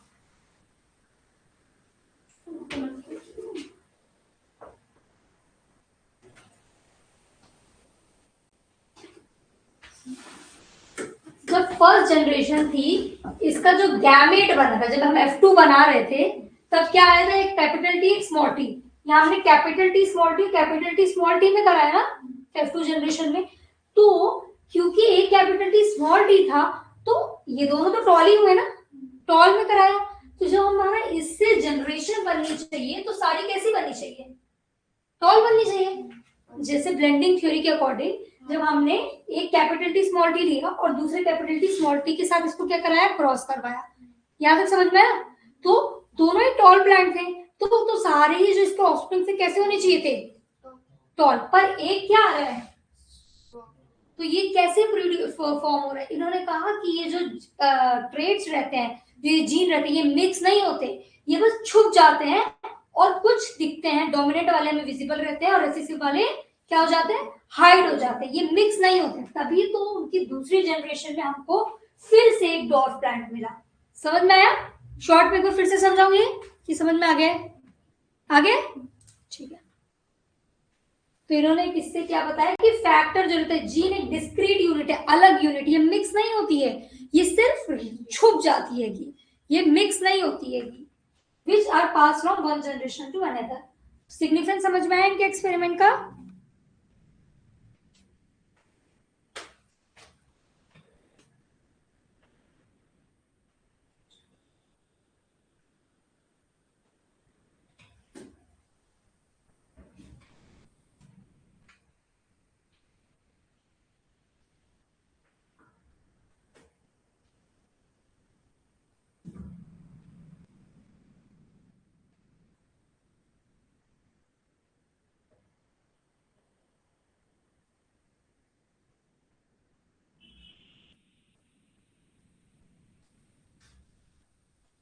अभी जो सैटरडे को टेस्ट है उसका टाइमिंग क्या पता है? 3 बजे 3 से 6 मतलब 6 बजे तक 3 घंटा 3 से 5 रहता है। 6 अच्छा 6। तो उसके पहले क्लास लेने की हिम्मत रहेगी कि इतना सारा कोर्स है कि टेस्ट में नहीं 1 ही घंटे की अगर होगी तो नहीं 3 बजे से तो मैं मोस्ट प्रोबेबली 1:30 से 2:30 पढ़ाऊंगी और आधे घंटे आप लोगों को रेस्ट मिल जाएगा। फिर अगर होगा तो मुझे बताना क्योंकि मे बी मैं छोटे सर से बात करती हूँ।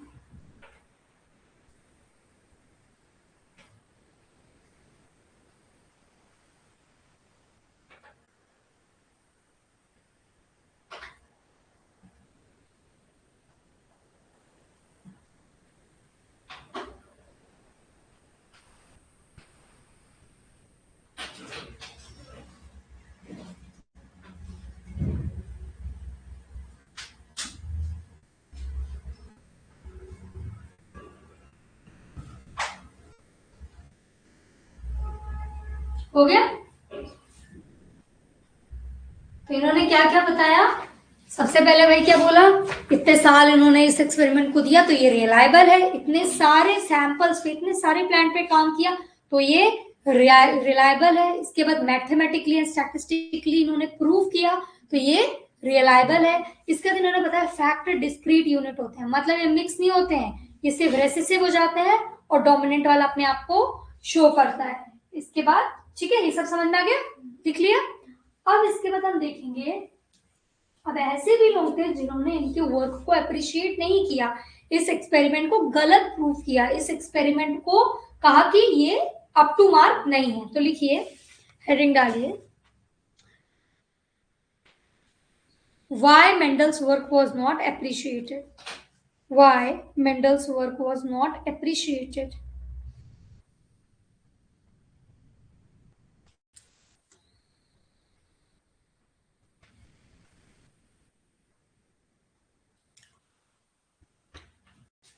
सबसे पहला रीजन था पुअर कम्युनिकेशन। सबसे पहला रीजन था पुअर कम्युनिकेशन, क्योंकि जो इनका जर्नल था, ये एक्सपेरिमेंट एक कोई बहुत बड़े पेपर में, कोई बहुत बड़े जर्नल में नहीं आया था, तो लोगों को एक्सपेरिमेंट के बारे में पूरी नॉलेज ही नहीं थी। तो जब आपको पूरी नॉलेज नहीं होगी, आधी अधूरी अफवाह पता होगी, तो कहीं ना कहीं हम उस चीज में क्या निकल आएंगे? फ्लॉज निकालेंगे। तो पुअर कम्युनिकेशन की वजह से करेक्ट इंफॉर्मेशन लोगों तक नहीं पहुंची, तो पहले इनका वर्क क्या किया गया? डिनाई किया गया, नहीं अप्रिशिएट किया गया। ठीक है। दूसरा, कंटेम्प्रेरीज बिलीव इन, वहां के लोग उस टाइम पे किस थ्योरी पे बिलीव करते थे? ब्लेंडिंग थ्योरी में। तो इसीलिए कोई नई चीज एक्सेप्ट करना टफ होता है, उसके लिए बहुत सारे प्रूफ चाहिए रहते हैं। तो लोग ऑलरेडी ब्लेंडिंग थ्योरी पे बिलीव कर रहे थे, तो इनकी थ्योरी पे बिलीव करना उनके लिए क्या था? नॉन एक्सेप्टेबल, टफ था। ठीक है। फिर उसके बाद इनसे बोला गया, अगर आप कह रहे हैं कि फैक्टर डिस्क्रीट यूनिट है तो उसको फिजिकली दिखाओ, उसको दिखाओ। लोगों का तो यही रहता है, भगवान नहीं है, दिखाओ भगवान है तब मानेंगे, है ना? जैसे कहा फैक्टर आर कहा, तो वो दिख नहीं रही है। अब उस टाइम में तो माइक्रोस्कोप वगैरह नहीं थे, तो ये नहीं दिखा पाए physically presence, physical presence of factor, है ना? इसके बाद बायो को प्रूव करने के लिए इन्होंने मैथ्स और स्टैटिस्टिक की हेल्प ली थी, है ना, रेशियो के फॉर्म में। तो ये लोगों ने अप्रिशिएट नहीं किया कि आप बायो को नहीं प्रूव कर सकते with the help of maths. तो लोगों ने इसको मिसअंडरस्टूड किया इस चीज को। ठीक है, चलिए लिखिए। फर्स्ट पॉइंट लिख दिया पुअर कम्युनिकेशन। फर्स्ट पॉइंट लिख दीजिए इसका पुअर कम्युनिकेशन। सेकेंड पॉइंट लिख दीजिए बिलीव इन ब्लेंडिंग थ्योरी।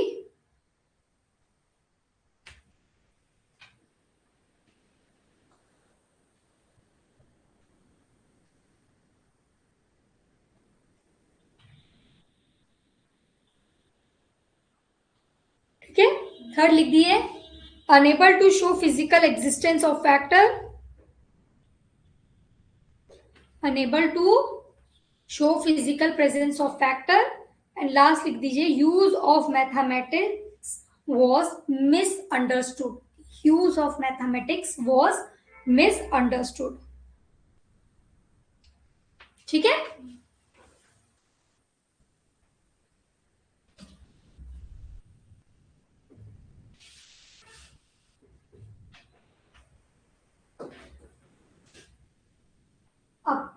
उस टाइम के तो लोगों ने इसको क्या कर दिया, डिसएग्री होगा इस चीज से।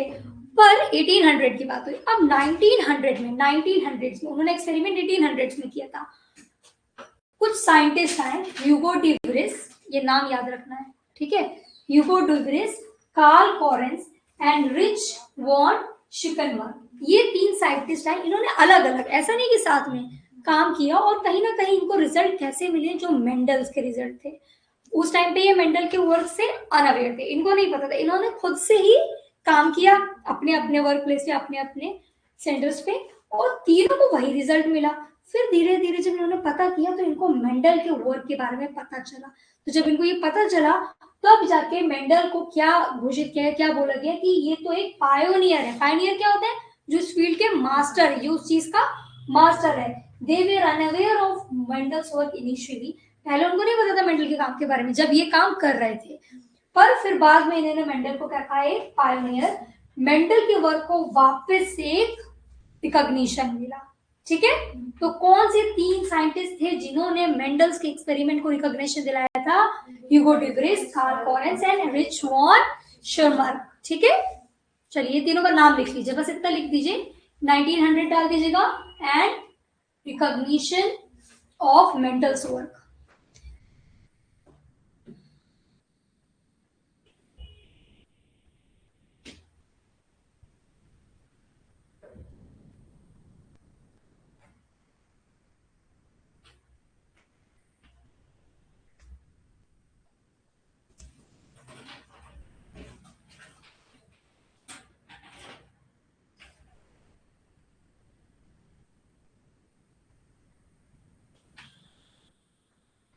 हो गया।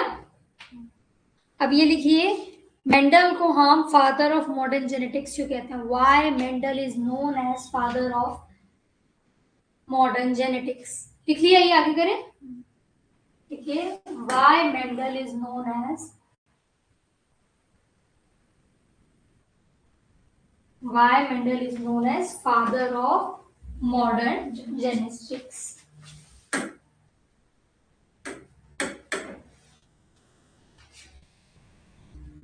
क्यों, क्योंकि इन्होंने बताया number 1 law of inheritance, law of inheritance बताया, और क्या बताया, concept of gene, of gene. Gene की जगह वो कौन सा वर्ड यूज कर रहे थे, factor. He showed the concept of gene, और इन्होंने एक साइंटिफिक अप्रोच दिया टू हेरिडिटी। मतलब सिर्फ ये नहीं, एक साइंटिफिक वे से हेरिडिटी को एक्सप्लेन कराया, ठीक है।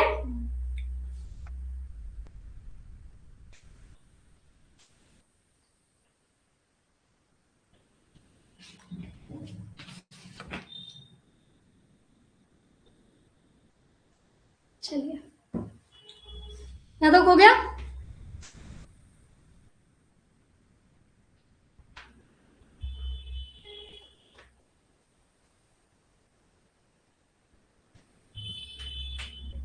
हम इन शॉर्ट इस चैप्टर में जो 3 लॉ पढ़ेंगे, एक मिनट बुक देना कोई एनसीईआरटी।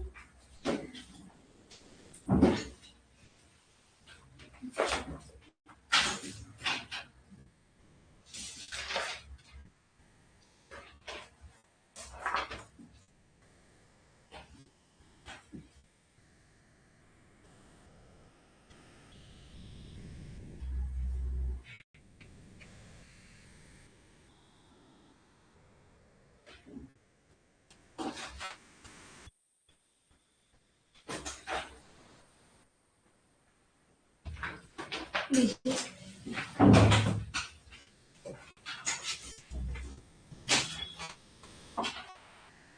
ये अब हम इसके बाद पढ़ेंगे कि मेंडल ने ये जो इनहेरिटेंस का लॉ दिया था, तो ये मेंडल के कौन से 3 लॉ, इनहेरिटेंस का जो वे बताया था ना, देखिए, loss of Mendel,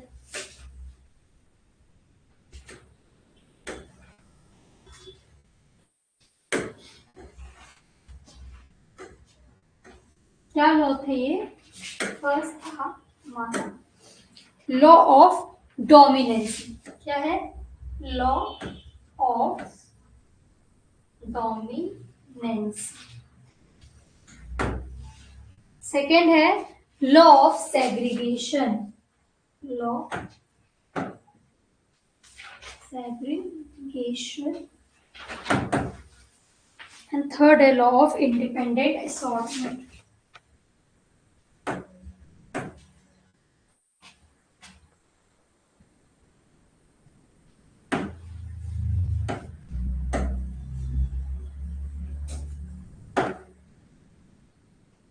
law of independent assortment.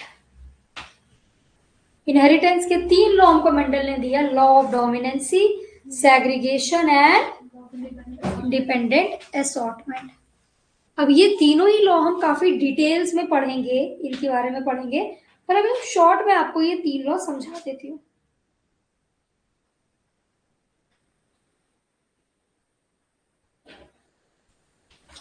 चलिए, law of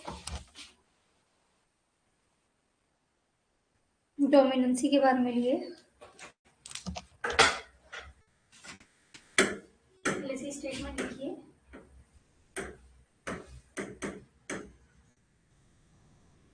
And two contrasting trade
लिख लो, फिर मैं बता रही हूँ।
ओके बताऊं मैं आपको, चलिए इनहेरिटेंस का लॉ क्या क्या है। सबसे पहला है लॉ ऑफ डोमिनेंस। ये अपने वर्ड से बता रहे हैं कि ये क्या बताना चाह रहे हैं। ये बोल रहे हैं जब दो कंट्रास्टिंग ट्रेट मतलब क्या, एक कैरेक्टर के दो डिफरेंट पार्ट, कैरेक्टर हो गया height tall and dwarf, character हो गया सीड कलर, तो क्या हुआ येलो एंड ग्रीन। तो समझ में आया क्या बात की गई है कि जब दो अलग अलग ट्रेट एक हाइब्रिड में प्रेजेंट हो। हाइब्रिड मतलब क्या है, हाइब्रिड मतलब ऐसा ऑफस्प्रिंग जो दो टू पेरेंट जो है डिफरेंट ट्रेट। जैसे कि यहां पर समझ लो एक ये पेरेंट है, ऊपर ढूंढना,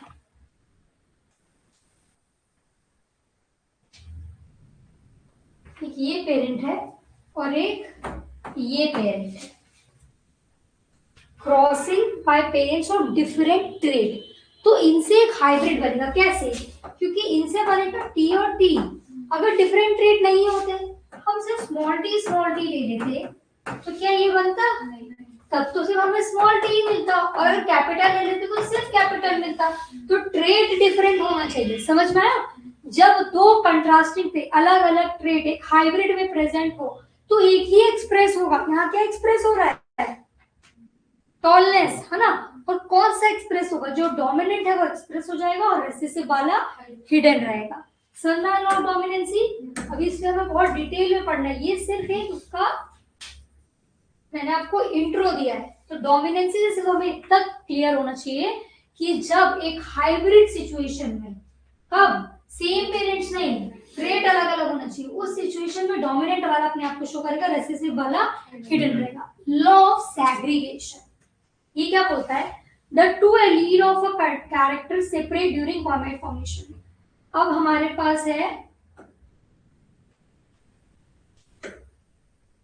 एक राउंड और एक रिंकल्ड सीड, ठीक है। ये दो क्या है, कैरेक्टर, उनके एलील। अब जब गैमेट बनेगा ना, तो ये कैसे बनेगा, गैमेट के पास एक ही चीज रहेगी, या तो राउंड या तो रिंकल्ड, ये कॉम्बिनेशन में नहीं जाएंगे। तो क्या कहा, two alleles of the character separate during gamete formation. हमने देखा ना हाफ ऑफ द क्रोमोसोम्स ही जाते हैं, हाफ जाते हैं, है ना। तो ड्यूरिंग गैमेट फॉर्मेशन, तो ईच गैमेट को कैरी ओनली वन एलील, एक ही एलील कैरी करेगा हमारा गैमेट, ठीक है। इसका मतलब ये हमें क्या बताता है कि एलील के बीच में ब्लेंडिंग नहीं हो रही है, एलील जो है प्योर फॉर्म में रहता है। अगर रिंकल्ड है तो वो रिंकल्ड भले हिडन रहेगा, ब्लेंड नहीं होगा, पर वो शायद एक्सप्रेस ना हो, क्योंकि वो क्या है, रेसेसिव है। रेसेसिव ट्रेट रीअपियर, इसी से तो समझ में आ रहा है। अगर ब्लेंड हो जाता तो वापस थोड़ी आता, पर एक दो जनरेशन के बाद हमें वही कैरेक्टर वापस मिल रहा है, मतलब वो ब्लेंड नहीं हुआ है, वो प्योर फॉर्म में हिडन है। समझ में आया लॉ ऑफ सेग्रीगेशन। अब लॉ ऑफ इंडिपेंडेंट असॉर्टमेंट क्या कहता है, ये तब होगा जब हम दो कैरेक्टर्स की बात करें, ये तब आएगा। Allele of different gene pair, allele of different gene pair assort independently during gamete formation. अगर दो कैरेक्टर हैं तो ये कैरेक्टर अलग अलग जीन रहेंगे, ये भी मिक्स नहीं होंगे, ये भी इंडिपेंडेंट रहेंगे। समझ में, मिक्सिंग कहीं पर भी नहीं होगी, सब इंडिपेंडेंटली रहेंगे। कोई डोमिनेशन वाला जो रहता है वो हमें शो होगा, और जो रिसेसिव रहेगा वो कैसा रहेगा। तो ये तीन लॉ ऑफ इनहेरिटेंस समझ में है। लॉ ऑफ क्या है, law of and law of, ठीक है, ये तीनों समझ में आ गए आपको। चलिए ये स्लाइड तो हमारी फिनिश हो गई है।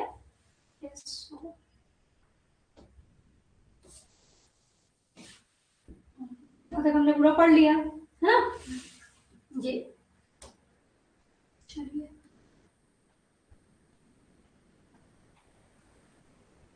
इसके बाद हमें पढ़ना है क्या,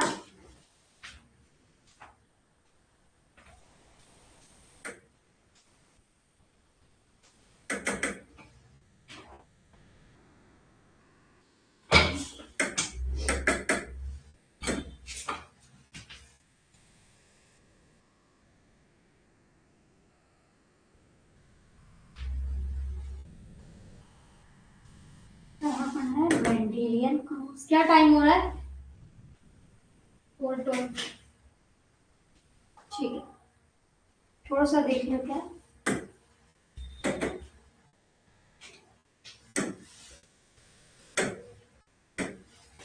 चलिए लास्ट टाइम हमने पढ़ा ब्लेंडिंग थ्योरी के बारे में, ये ऑलरेडी पता है ना। इसके बाद अब बताने ट्रेड्स हमें पता है क्या होते हैं ना, एक कैरेक्टर के अलग अलग वेरिएशन को क्या कहा जाता है, ठीक है। ये तो मैंने आपको ऑलरेडी लिखवा चुका है, ये है हमारा, ये भी हो चुका है। कंट्रास्टिंग ट्रेड समझ में आ रहा है, कंट्रास्टिंग ट्रेड कैसे है, ये कैरेक्टर के किस तरह के कंट्रास्टिंग ट्रेड। अब देखो क्या याद रखना है हमको इसमें, जो ट्रेड मेंडल्स ने कैरेक्टर लिए थे उनके ट्रेड्स देख लो एक बार, है ना। पॉड लिया था, पॉड कैसे था, इन्फ्लेटेड एंड सॉरी इन्फ्लेटेड या कॉन्स्ट्रक्टेड, मतलब स्मूथ है कि सुकड़ा हुआ है। फिर उसके बाद पॉड का कलर लिया था, ग्रीन है कि स्टेम, नहीं ये नहीं लिया था उन्होंने, ये तो बस ऐसे बता दिया उन्होंने एग्जांपल के तौर पे। स्टेम कैसी है, एक्सियल है कि टर्मिनल है, मतलब सेंटर से है कि, ये देखिए यहाँ पर आपको दिख रही है कि एंड एंड में है। इसके बाद लेंथ की बात करी थी, लंबा है कि शॉर्ट है। इसके बाद सीड के शेप की बात करी थी, कलर की बात करी थी, फ्लावर के कलर की बात की थी, वॉयलेट या फिर व्हाइट।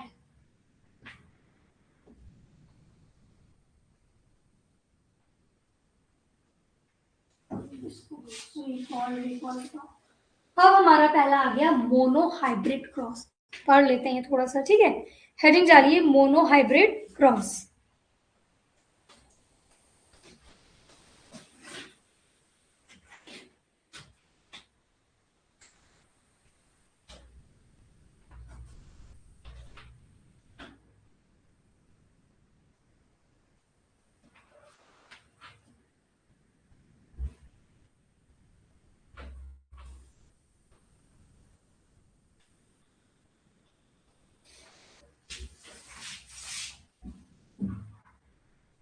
मोनो हाइब्रिड क्रॉस का मतलब है ऐसे पेड़ जिसमें कोई सिर्फ एक ही जो कैरेक्टर है वो डिफर कर रहा है। तो लिखिए cross between plant differing in only one character, कि वो पेड़ पूरा का पूरा एक जैसा है, बस उसमें एक कैरेक्टर क्या कर रहा है, डिफर हो रहा है। मोनो हाइब्रिड क्रॉस का मतलब cross between plant differing in only one character. Example लिखो इसका, सीड कलर, एक तरफ येलो एक तरफ ग्रीन।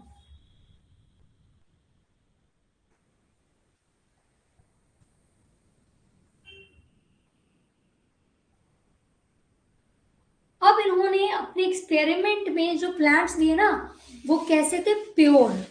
प्योर मतलब क्या है, मतलब होमोजाइगस, इन शॉर्ट होमोजाइगस। कैसे, ये वाला मिक्सचर नहीं हो,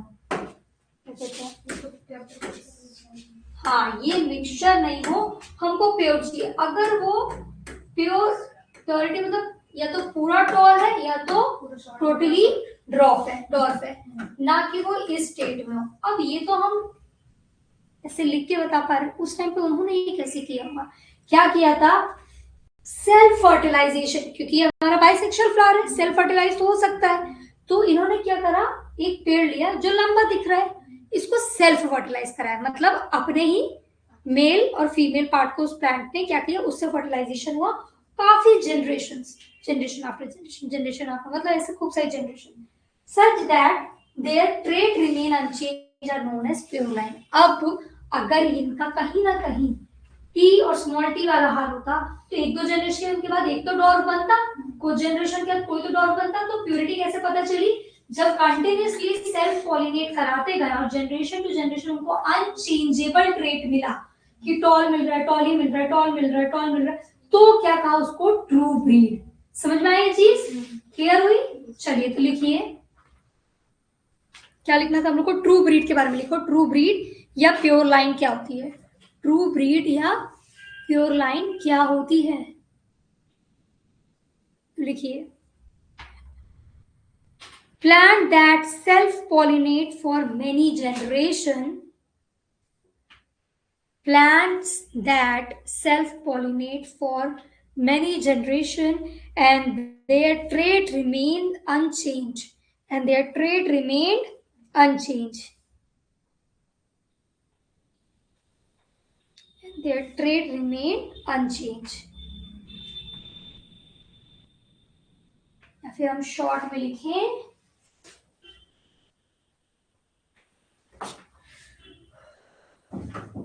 genotype is होमोजाइगस, है ना। हमको तो पता है होमोजाइगस क्या है, अभी समझ में आ रहा है। इनका जीनोटाइप कैसा होना चाहिए, सिर्फ दिखने में ही नहीं, इनके जीन भी होमोजाइगस होने चाहिए, ठीक है। इसलिए जीनोटाइप इज होमोजाइगस। तो अगर ये होमोजाइगस को क्रॉस कराएंगे तो उनको पता है ना प्रिडिक्टेबल ऑफस्प्रिंग मिलेंगे, मतलब हमें पता है टॉली मिलेगा। ये समझ में आया। चलिए, तो ये इन्होंने मोनो हाइब्रिड क्रॉस के बारे में हमने पढ़ा और इसमें क्या चूज किया गया था, प्योर ब्रीड, ठीक है। ये लाइन लिखी है, choose pure breed as a parent plant. हमने देखा था ना कि उन्होंने कैपिटल टी और स्मॉल टी को एज अ पेरेंट लिया था। तो मोनो हाइब्रिड क्रॉस में ये लिखो, Mendel chose pure lineage true breed as parent plant. उसके बगल में ये लिख लेना, कैपिटल टी स्मॉल टी।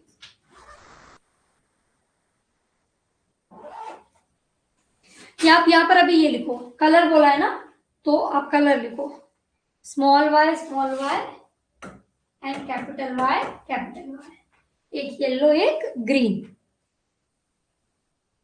यहाँ पर डोमिनेंट कौन सा है हमारा, ये डोमिनेंट है हमारा येलो, और यहाँ ग्रीन जो है ये है रेसेसिव।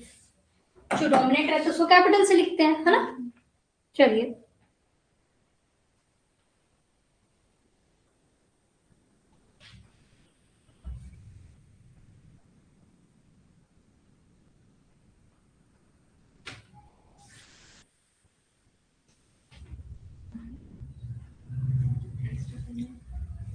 अब जब क्रॉसिंग हो गई तो क्रॉसिंग होने के बाद जब न्यू सीड बनी, है ना, क्रॉसिंग होगी तो अल्टीमेटली सीड बनती है ना फर्टिलाइजेशन के बाद, और उस सीड से न्यू प्लांट बनेगा। तो ये पेरेंट जनरेशन वेरी इंपॉर्टेंट। ऐसा एमसीक्यू अगर आए कि Mendel chose which type of plant in his experiment as a parent generation, तो आप क्या कहेंगे, ट्रू ब्रीड या फिर होमोजाइगस जीनोटाइप उन्होंने चूज किया था। ये याद रहेगा, कॉन्सेप्ट क्लियर हुआ, ठीक है। चलिए, अब हम आगे आते हैं। इसके बाद अब जब ये इन्होंने capital Y small Y true breed में क्रॉसिंग कराई, तो जब इसकी सीड बनी ना, फर्टिलाइजेशन के बाद पेड़ से क्या बनता है, सीड, और उस सीड से न्यू प्लांट। तो लिखो, पोस्ट फर्टिलाइजेशन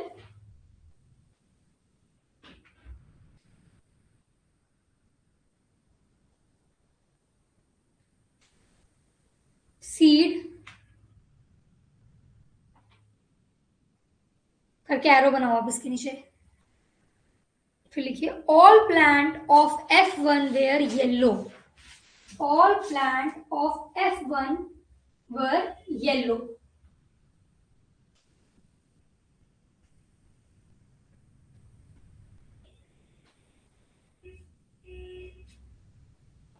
यह इन्होंने लिया कैपिटल वाई स्मॉल वाई। जब इनकी क्रॉसिंग हुई तो क्या क्या बनेगा, चार पॉसिबिलिटी आएगी।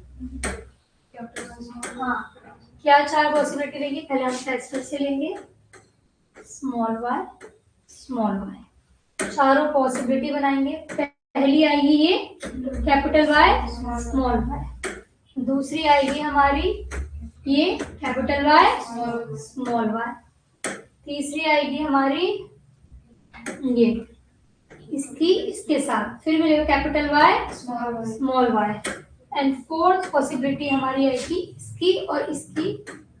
तो सारी सिचुएशन में हमको क्या मिल रहा है, कैपिटल वाई स्मॉल वाई, जो कि क्या होगा, येलो, है ना। ये कौन सी है, F1। ये समझ में आया। तो लिखिए F1 जनरेशन, F1 मतलब filial generation, filial one generation, यहाँ लिखा है देखो, फीलियल वन जनरेशन या F1। तो अगर फीलियल लिख के आएगा तो कंफ्यूज नहीं होना, F1 की बात हो रही है। फीलियल वन जनरेशन में ऑल प्लांट्स वेयर येलो, है ना, और यहाँ क्या हो रहा है, ऑल येलो मतलब ओनली डोमिनेंट trait appear, है ना, सिर्फ डोमिनेंट ट्रेट ही दिखा, रेसेसिव प्रेजेंट है पर दिखा कौन सा, जो कि क्या था, येलो। तो ग्रीन जो है, ग्रीन डिसअपियर, ये लेमैन लैंग्वेज लिखना नहीं है, बट नॉट लॉस्ट। ये आपके समझ के लिए मैंने बताया कि ग्रीन डिसअपियर हुआ था, गुमा नहीं है बस छुप गया। ठीक है, चलिए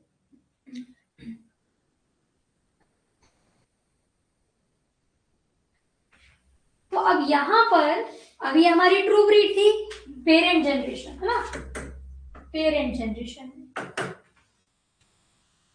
अब इसके बाद पेरेंट जनरेशन के बाद हमारी आई जो हमें F1 जनरेशन का मिला है, that is capital yellow and small yellow. ठीक है, तो ये लिख के लिखिए, ये कैसा होगा,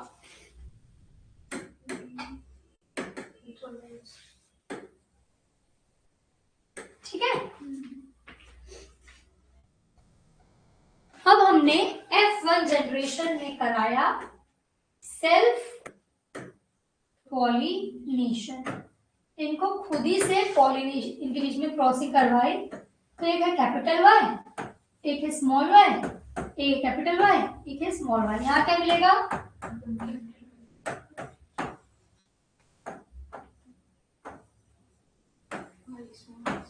वापिस आया हमारा ग्रीन, वापिस आया हमारा ग्रीन। तो यहाँ रेशो क्या बना था, यहाँ हमारा रेशो बना था फिनोटाइप का,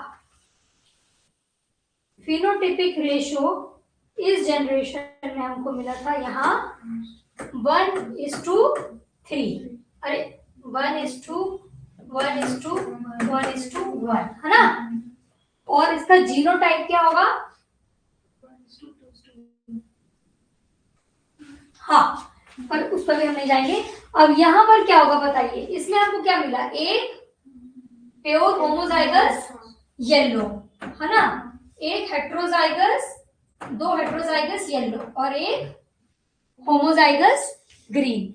तो ये इनके एक्सपेरिमेंट ने बताया कि ब्लेंडिंग थ्योरी रॉन्ग है, ये जो ट्रेट रहते हैं ये सप्रेस हो जाते हैं, रेसेसिव हिडन हो जाते हैं, पर ये वापस कुछ जनरेशन के बाद रीअपियर होते हैं। समझ में आया, चलिए तो लिखिए, in F2 generation both yellow and green seed reappears.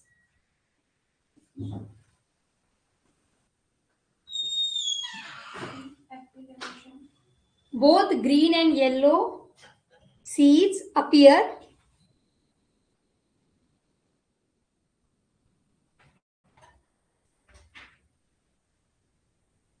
और इसका जीनोटाइप रेशियो मिला हमको क्या, 1:2:, और फिनोटाइप दिखने में ये भी येलो, दिखने में ये भी येलो, ये और ये 3:1, ये ग्रीन है ना। तो मिला 3:1 इसका हमको फिनोटाइप। फिनोटाइप और जीनोटाइप में डिफरेंस पता है ना, जो विजिबल, जो हमें दिखेगा वो आ गया फिनोटाइप, और जो जीन लेवल पे प्रेजेंट है दैट इज जीनोटाइप। ये हमको बताता है लॉ ऑफ सेग्रीगेशन है ना, लॉ ऑफ सेग्रीगेशन।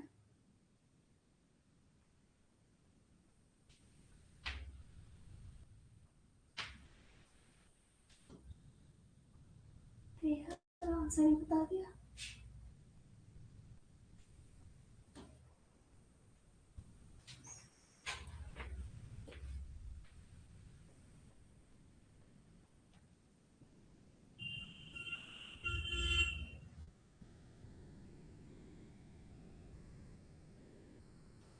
चलिए अब ये जो रेसिप्रोकल क्रॉस, टेस्ट क्रॉस, ये सब है, ये हम कल स्टार्ट करेंगे। ओके, चैप्टर समझ में आया, इंट्रो समझ में आया, इसको जरूर से रिवीजन करिएगा ताकि हम आगे इसके जो एक्सपेरिमेंट देखेंगे वो आप सबको समझ आए। ठीक है, नेक्स्ट क्लास में हम बाकी पढ़ेंगे।